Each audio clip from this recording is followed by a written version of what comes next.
Hello, everyone. I hope you're having a wonderful day. Today, we're going to follow Tuna's first real day back after the hospital, until a quiet sunset by the lake turns into the moment Alex finally says the words she never thought she'd hear. I love you. If you enjoy the story, don't forget to subscribe so you won't miss the next videos. Morning came gently to the farm. The kind of morning that feels like it's trying not to scare you after a hard month. Sunlight filtered through the green canopy and spilled across the porch in soft strips. Tuna stood there quietly, eyes fixed on the winding red dirt road. She had only just recovered from a serious illness right before Lunar New Year. And even though the fever was gone, the memory of those hospital days still clung to her like mist. She could still hear the sterile hush of the ward and see the harsh white lights. She remembered apologizing to viewers in a trembling voice, trying to smile while her body refused to cooperate. She remembered Alex staying close and his mother watching Henry with a steadiness that made Tuna feel both grateful and ashamed. Grateful because she needed it, ashamed because she hated needing anything. Now she was home again. The air smelled like damp earth and fresh grass after rain. It should have felt like freedom, and it did almost. Underneath her calm sat a faint tremor, the afterimage of fear. But beneath that tremor, anticipation was building, bright and stubborn, like a door finally opening. She swept the yard, checked the gate latch, then leaned over Henry's cradle. Henry blinked up at her with sleepy curiosity, cheeks round and warm. Tuna softened immediately. "Mom and little Henry," she murmured, half teasing. "Wait for Uncle Alex just a moment, okay?" She placed a little hat on Henry's head and adjusted it until it sat straight. Henry clapped once random, delighted, and Tuna laughed quietly, surprised at how good it felt to laugh without pain. Time moved slowly after that. Every bird call sounded like waiting. Every distant engine made her turn her head too quickly. Then she heard it. A familiar engine approaching, steady and unmistakable.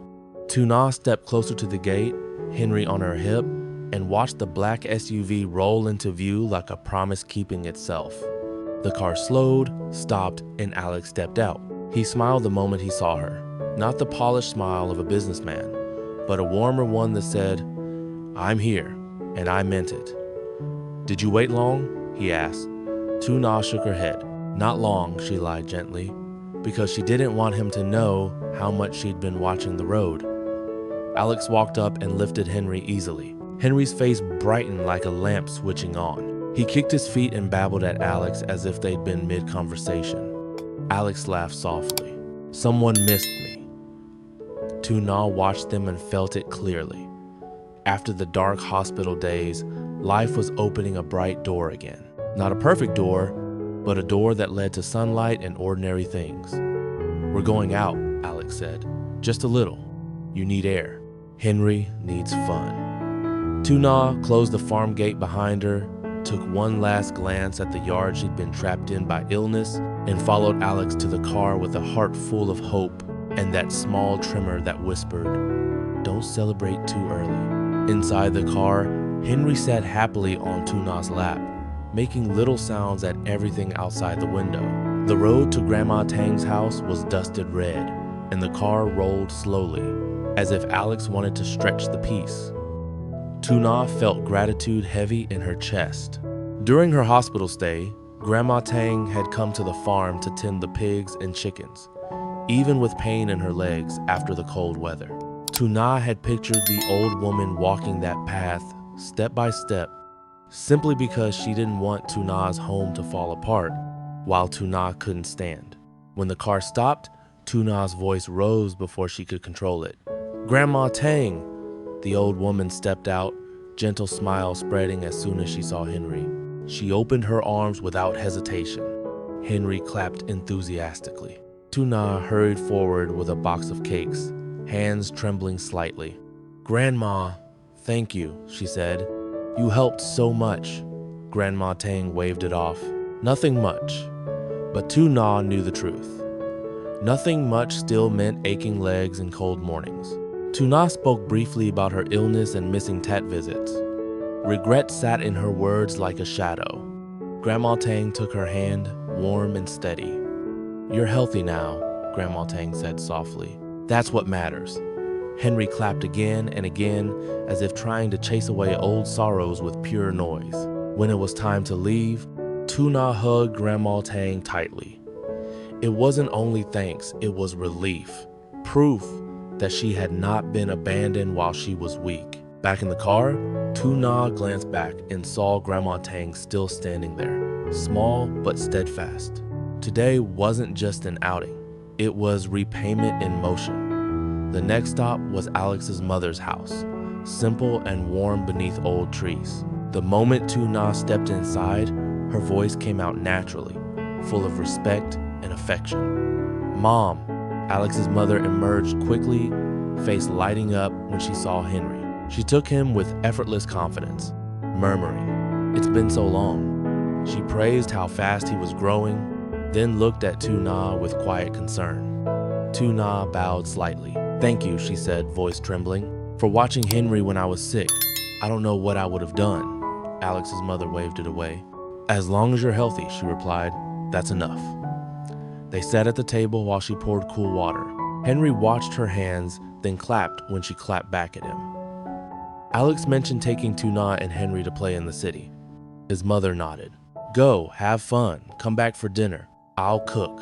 Tu-Na looked around the house and remembered that, while she lay in a hospital bed, Henry had been safe here, held, fed, warmed by voices that weren't hers. Gratitude surged through her like an underground spring. Before leaving, Tu-Na hugged Alex's mother tightly. "I'll come back soon," she promised.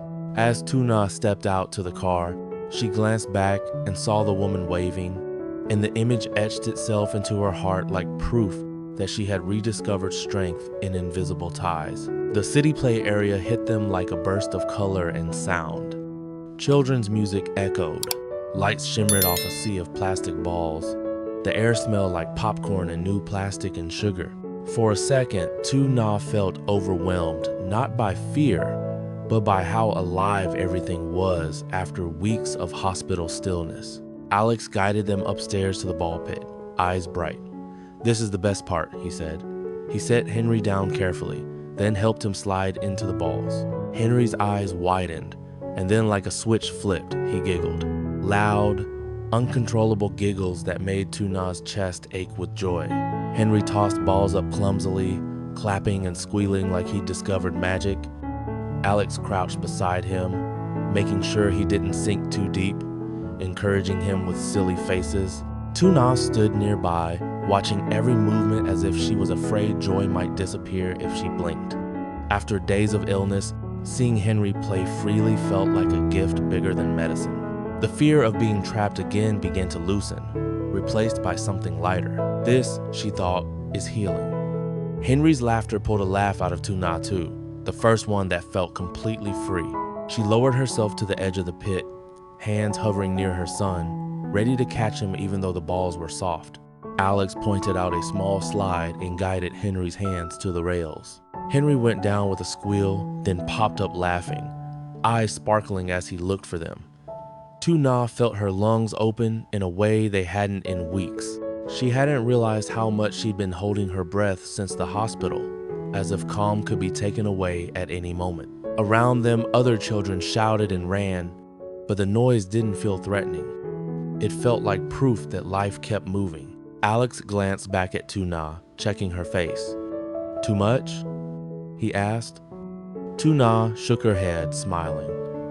"It's perfect," she said, and in that simple sentence, she heard her own recovery, fragile, real, beginning for us today. After a long stretch of laughter, they finally gathered around a small table near the food court, where warm light spilled over trays and chairs and softened everything it touched. The smell of fried rice, soup, grilled chicken, and sweet corn drifted through the air.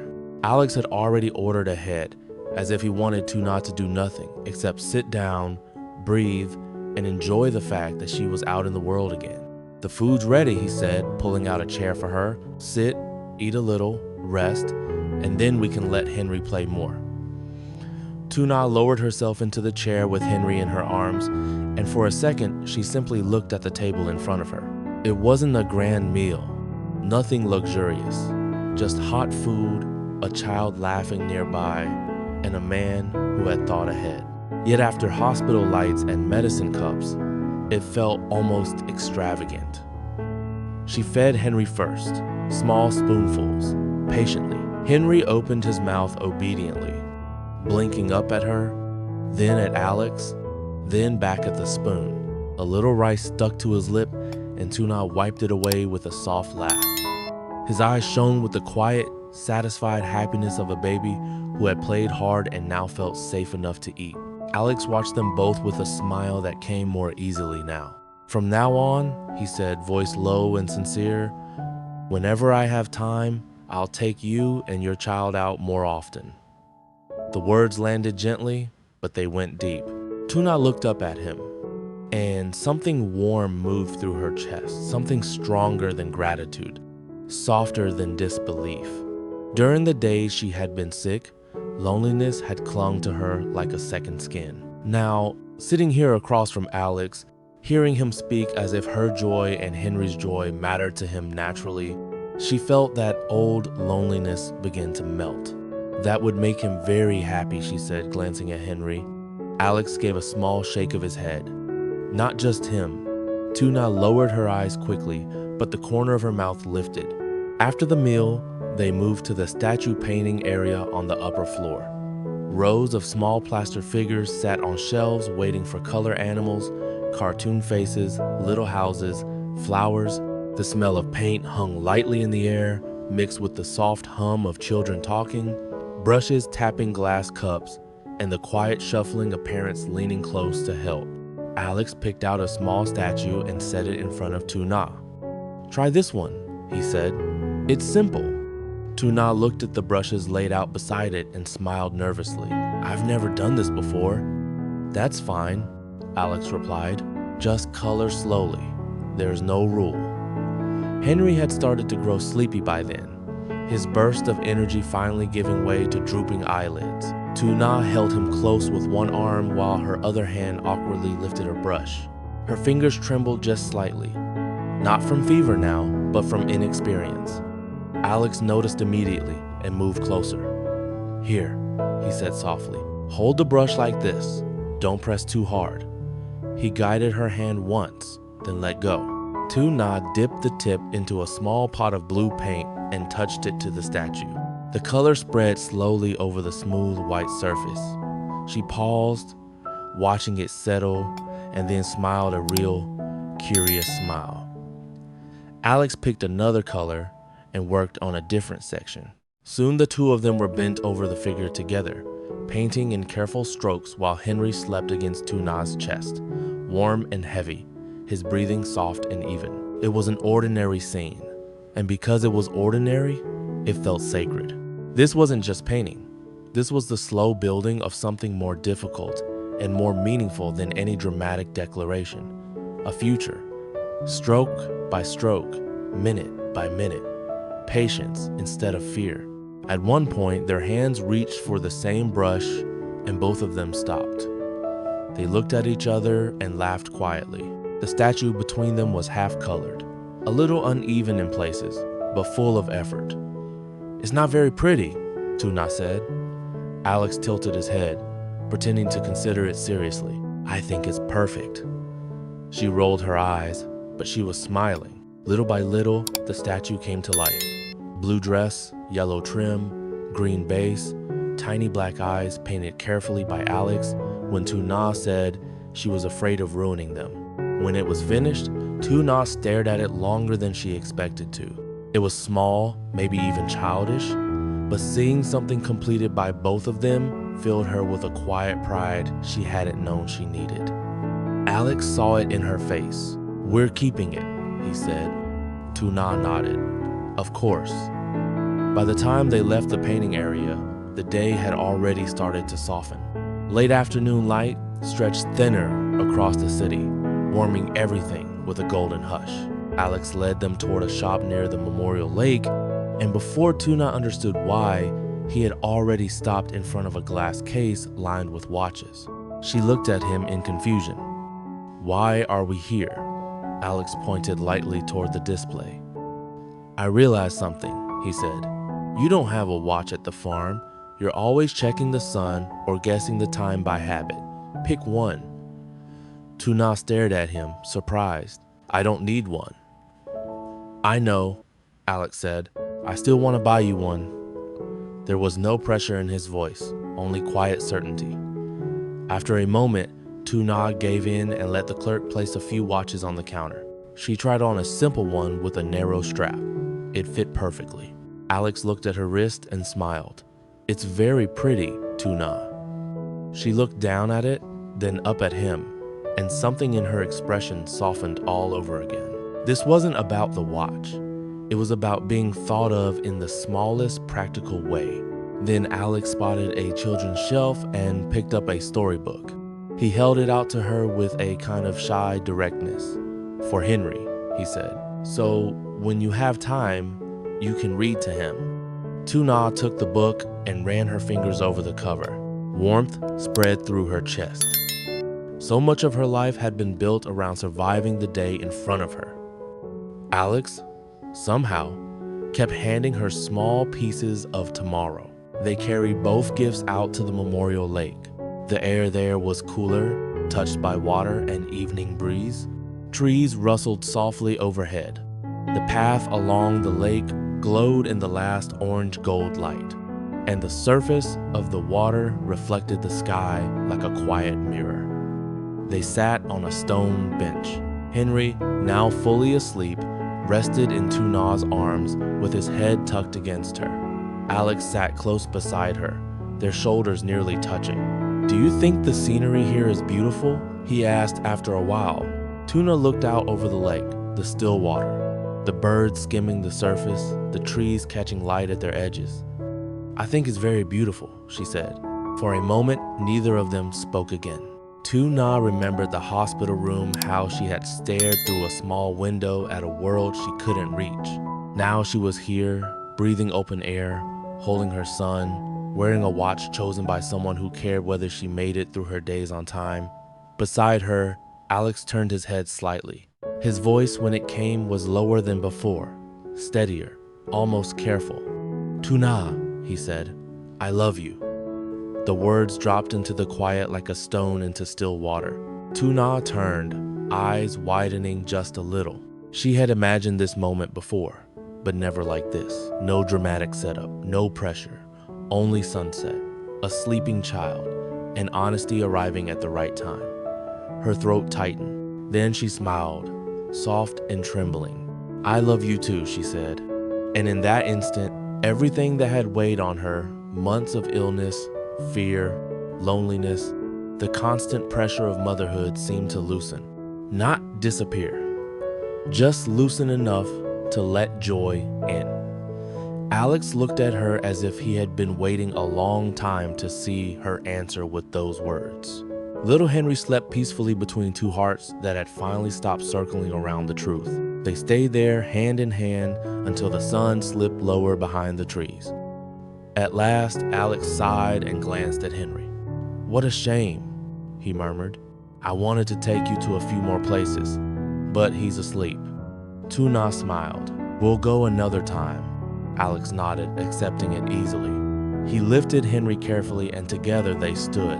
Streetlights were just beginning to glow, one by one, along the road home. The day was ending, but neither of them felt like anything had closed.